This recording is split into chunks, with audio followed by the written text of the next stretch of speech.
Pemeliharaan Tuhan disebut juga dengan providentia Allah. Apa? Providentia Allah. Providentia Allah adalah pemeliharaan Allah.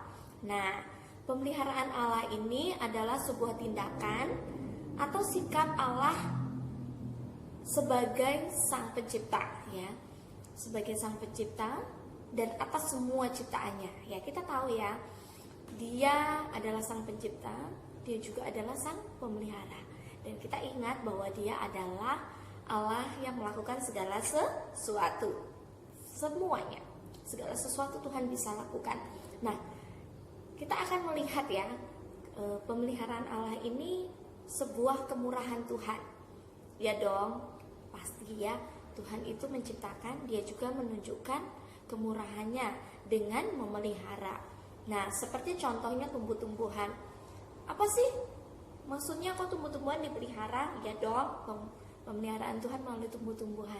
Seperti tumbuh-tumbuhan itu memiliki warna apa? Hijau, ya.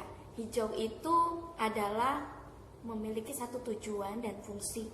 Warna hijau itu Tuhan membentuk dan memberi untuk menunjukkan bahwa tumbuh-tumbuhan membutuhkan nutrisi makanan.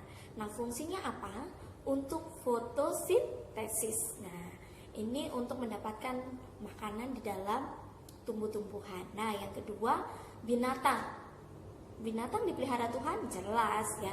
Bukan hanya tumbuhan, ternyata binatang juga mengalami pemeliharaan Tuhan. Bagaimana cara Tuhan memelihara binatang? Binatang dipelihara dengan tumbuh-tumbuhan. Nah, maksudnya adalah binatang-binatang yang ada di bumi ini mereka membutuhkan makanan. Nah, itu disebut pemeliharaan Tuhan. Tuhan menjaga, Tuhan juga merawat, Tuhan juga melindungi. Nah, dengan cara memberi makanan supaya tumbuh-tumbuhan binatang ini tidak mati. Nah, tumbuhan ini diberikan kepada binatang supaya binatang-binatang ini tetap bisa memakan. Nah, sekarang manusia. Kalau manusia dipelihara Tuhan, jelas manusia itu lebih daripada semua ciptaan, ya. Nah, manusia ini di dalam Yeremia pasal 1 ayat 5, di sini kita ini dipelihara Tuhan sejak kapan sih? Sejak ada di dalam kandungan, ya. Sejak ada di dalam kandungan ibu kita, ya, kita ini sudah mendapatkan pemeliharaan Tuhan. Nah, jadi bagaimana cara Tuhan memelihara? Kok kita masih di dalam kandungan sudah dipelihara Tuhan? Jelas ya, kita mengalami yang namanya pertumbuhan di dalam kandungan ibu kita. Dan ketika kita sudah lahir, kita akan mengalami yang namanya perkembangan, bertumbuh secara intelektual, secara fisik, kita akan mengalami yang namanya pertumbuhan. Nah, itu disebut juga adalah pemeliharaan Allah.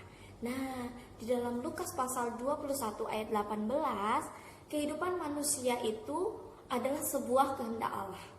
Nah, itu menunjukkan bahwa Tuhan itu memelihara dalam kehidupan kita sejak di dalam kandungan sampai kita lahir, sampai kita bertumbuh, kalian menjadi besar, menjadi anak-anak, menjadi anak yang pintar, itu karena pemeliharaan Tuhan dalam kehidupan kita. Jadi semuanya itu adalah kehendak Allah. Kamu bertumbuh menjadi seorang wanita, kamu bertumbuh sebagai seorang laki-laki, kamu bertumbuh sebagai anak yang sehat, itu adalah pemeliharaan Tuhan, ya. Anak-anak, kita harus memahami providentia Allah selalu ada dalam kehidupan kita, bahkan sebelum kita ada di bumi ini, ketika kita masih di dalam kandungan.